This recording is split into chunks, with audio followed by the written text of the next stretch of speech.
Okay, thank you very much. My name is Elisabeth Sabaditsch-Wolff and I represent Bürgerbewegung Pax Europa.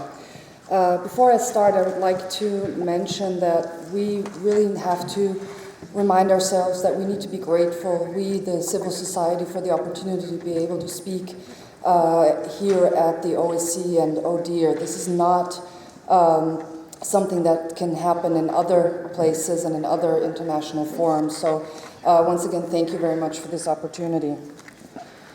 In this context, I would like to note that there, with respect to Madam Introducer and your speech, your wonderful speech, that there are also downward spiral effects seen recently in participating states west of Vienna.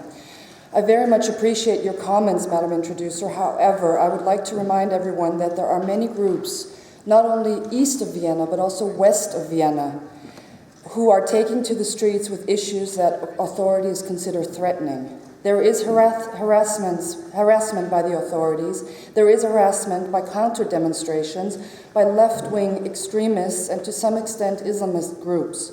We are witnessing organized terrorism against peaceful assemblies. Freedom of assembly, and we have to realize this finally, is under severe pressure compared to the situation only a decade or two ago. Finally, we are witnessing smear campaigns mentioned by the introducer. Indeed, both in Germany and here in Austria, but even more so in the United Kingdom, participating states are indeed using the court system to shut down critical voices.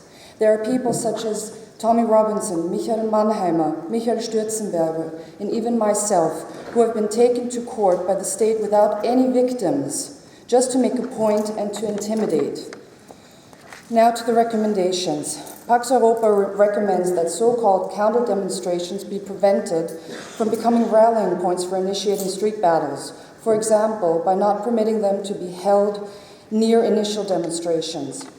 That police and intelligence organizations make an effective and unbiased effort to identify precisely which groups promote threatening and violent behavior and which do not. That police and other relevant authorities radically improve the efforts to protect peaceful assemblies, including any that promote controversial or unpopular opinions. And finally, the last recommendation, that police authorities take effective measures to ensure that so-called counter-demonstrations are not used as rallying points to initiate street battles. Thank you very much.